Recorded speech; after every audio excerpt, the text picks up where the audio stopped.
मैं इसके ऊपर अभी उठ भी सकता हूँ, कोई इशू नहीं है। पूरा उठ सकता हूँ यहाँ पे, पूरा आराम से उठ सकता हूँ इसके ऊपर, हिलता भी नहीं है, मतलब इतना स्ट्रॉन्ग है ये।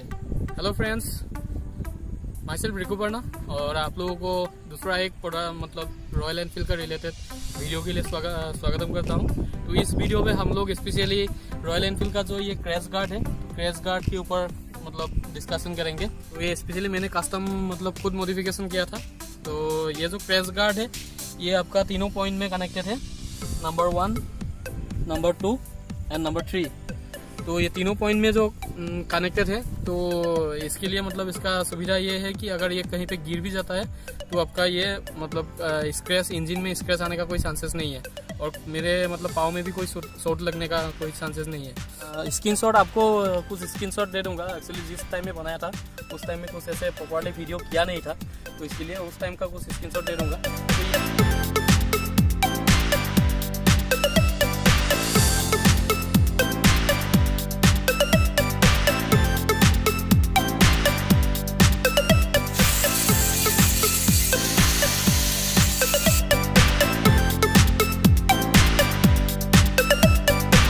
जो है ये मतलब जो दुकान से खरीदने के लिए गया था तो दुकान में ये मिल जाता है। तो ये नॉर्मली क्या होता है, ये ऐसे इस टाइप में रहता है, ठीक है, ये वाला पार्ट नहीं रहता है।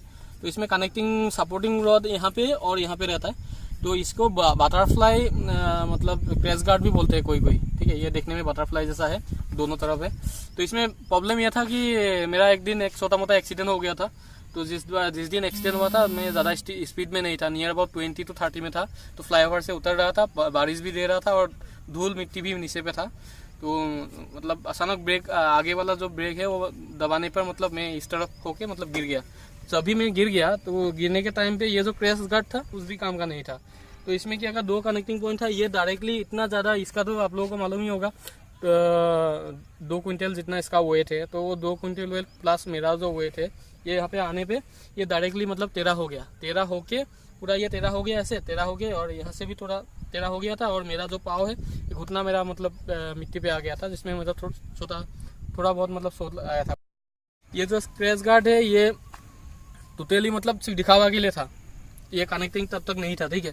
तो मैंने सोचा कि ऐसा एक बनाना पड़ेगा कि मतलब आपका जो स्क्रैच गार्ड मेरा मतलब एक्सीडेंट अगर बाई चांस होता भी है तो एक्सीडेंट का टाइम पे मेरे को सपोर्ट दे, और उसी टाइम पे मतलब मेरा इंजन को भी थोड़ा सपोर्ट मिलना चाहिए, ठीक है। और ये देखिए, तो ये थोड़ा 13 है, उसी एक्सीडेंट पे 13 हुआ था। ये जो एयर कूलिंग वाला पार्ट है तो तब से 13 ही है, लेकिन अभी भी फिलहाल ठीक से चल रहा है। लेकिन अभी मैं जब गैरेज में गया मतलब ये वेल्डिंग करने के लिए, मेरे आइडिया आ रहा था कि कुछ ऐसे बनाना चाहिए जो मतलब थोड़ा कम कॉस्टिंग भी थोड़ा कम आए और मेरा मतलब फायदा भी हो और पूरा मजबूत भी होना चाहिए। तो मेरा मतलब एक आइडिया लगा कि यहाँ पे तो एक पॉइंट है, आप लोगों को जैसे मालूम है, ये पॉइंट में यहाँ से मैं कनेक्ट कर सकता हूँ, लेकिन ये डायरेक्टली ऐसे था।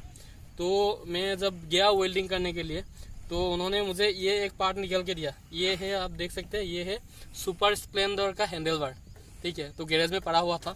तो वो जो है सुपर स्प्लेंडर का जो हैंडल बार है, तो ऐसे करके ऐसे था, तो बीच में काट करके तो एक पार्ट को यहाँ पे लगा दिया और दूसरा पार्ट को यहाँ पे दूसरा बोथ साइड में लगा दिया। तो ये जो सुपर स्प्लेंडर का हैंडल बार है तो आराम से इजीली आ जाता है यहाँ पे लगने के लिए। तो ये आपके लिए एक टिप्स है कि आप भी अगर जाते हैं तो बनाने के लिए तो मतलब सुपर स्प्लेंडर का हैंडल बार यूज कर सकते हैं। और बाकी जो है नॉर्मली आपका बहुत सारा मतलब मार्केट का बहुत सारा मिल जाता है, लेकिन उसमें क्या है, इतना मजबूती नहीं होता है, देखिए। लेकिन ये हो गया 1200 का, प्लस ये जो स्प्लेंडर का हैंडल बार विथ बनाने का जो चार्ज है, ये चार्ज मिला के टोटल उन्होंने 1000 मांगा था, मैंने 800 दिया। तो नियर अबाउट टाइम लगा आपका 3 to 4 आवर्स लग गया मेरा, ठीक है। आप लोग देख सकते हैं बहुत ही ज़्यादा स्ट्रॉन्ग है ये। अगर मैं इसके ऊपर उठ भी जाऊँ तो आपको उठ के भी दिखा देता हूँ इस साइड में, तो कोई प्रॉब्लम नहीं आता है। ये देखिए, इसके ऊपर मैं उठ सकता हूँ। इतना स्ट्रॉन्ग तो मार्केट में आपको मिलेगा भी नहीं कहीं पे भी।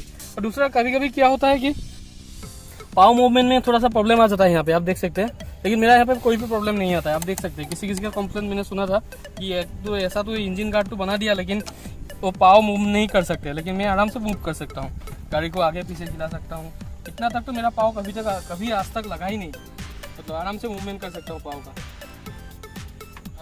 और ये था एक छोटा सा वीडियो आप लोगों के लिए, जो इसके इंजन का स्क्रैच गार्ड इंजन गार्ड जो है मैंने मॉडिफाई किया है। और आशा करता हूँ ये इन्फॉर्मेशन आपके लिए मतलब हेल्पफुल होगा आप लोगों के लिए, जो भी रॉयल एनफील्ड यूज़ करते हैं या जो भी खरीदने वाले हैं इन लोगों के लिए। एक बहुत ही ज़्यादा मजबूत इंजन गार्ड। तो अगर कोई भी क्वारी होगा इसकी रिलेटेड आपको, तो आप मेरे को नीचे कमेंट सेक्शन में बोल सकते हैं, मैं तुरंत आप लोगों का रिप्लाई दूंगा। ठीक है, तो thank you so much for watching this video.